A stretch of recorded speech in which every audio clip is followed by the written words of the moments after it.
Il y a des familles où les gens ne se marient pas. Dès que quelqu'un veut se marier, il y a un combat qui le dissuade. Dis avec moi, malédiction familiale. Ça existe. Qu'on ne te trompe pas. C'est biblique. Il y a des combats que vous avez vus chez votre maman. Vous allez voir ça dans votre vie. Alléluia. C'est biblique. Je te prends un exemple. Abraham avait épousé une femme qui était stérile, n'est-ce pas? Son fils Isaac avait épousé une femme qui était comment? Son petit-fils Jacob avait aimé une femme qui était comment? C'est un hasard? Ils étaient de familles différentes? Ils se mariaient entre eux dans la famille. Il y a des combats que vous avez vus chez votre papa. Vous allez voir ça dans votre vie.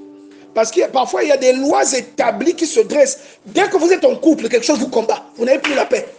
La paix est partie. Oh, je n'ai pas entendu ton amen, toi aussi. Est-ce que vous savez que là où vous êtes là, il y a des réalités qui ne sont propres qu'à votre famille. Si vous tombez sur un fimbou, c'est-à-dire quelqu'un qui ne prie pas beaucoup, un mou, un mollasson, vous allez prendre les réalités de votre famille, vous allez emmener ça dans votre maison. Ce sont les réalités qui vont dominer dans votre maison. La semaine passée, je vous disais, vous n'entrez pas dans le mariage pour aller en tourisme dans le mariage, non. Que vous allez pour visiter les sites touristiques. Dès que vous arrivez dans le mariage là, bon, je vais regarder tout. Oh, comme quand je le vois, il a un long menton. Donc, non, non, non, ce n'est pas pour ça. Est-ce que quelqu'un comprend cela?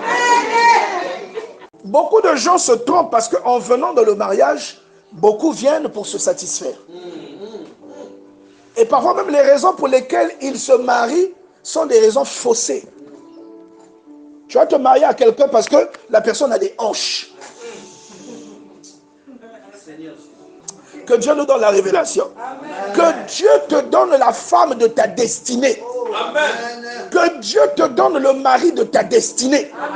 Quelqu'un qui entre dans ta vie, qui déclenche ce qui était bloqué. Amen. Qui entre dans ta vie, qui libère ton potentiel. Amen. Ce quand les gens te voient et tu deviens plus que ce que tu étais hier. Quand les gens te voient, ils vont voir des choses qu'ils ne soupçonnaient même pas qui étaient en toi. Parce que Dieu t'a connecté à la personne qu'il faut. Est-ce que quelqu'un comprend ça? Il y a beaucoup d'exemples, même dans le séculier que Dieu nous donne. Quand vous voyez une clé et une serrure, c'est l'homme et sa femme.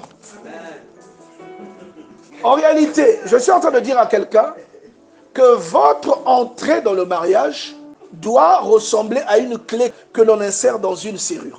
Quand tu vas dans le mariage, j'ai souvent pris l'exemple d'Abraham qui va délivrer Lot. Surtout, quand c'est un mariage de Dieu, tu auras des combats. Il y aura beaucoup de combats. Tu vas voir que ton type là, ou ta femme là, va avoir parfois des caractères ou des habitudes qui vous empêchent, vous, d'être heureux. Pourquoi? Parce que le mariage, je le redis, n'est pas seulement la fusion de deux individus. Le mariage est la confrontation de deux familles, sinon quatre, hein? Parce qu'il y a ton côté maternel, ton côté paternel, mon côté maternel, mon côté paternel, qui viennent s'associer derrière vous, quel que soit alpha.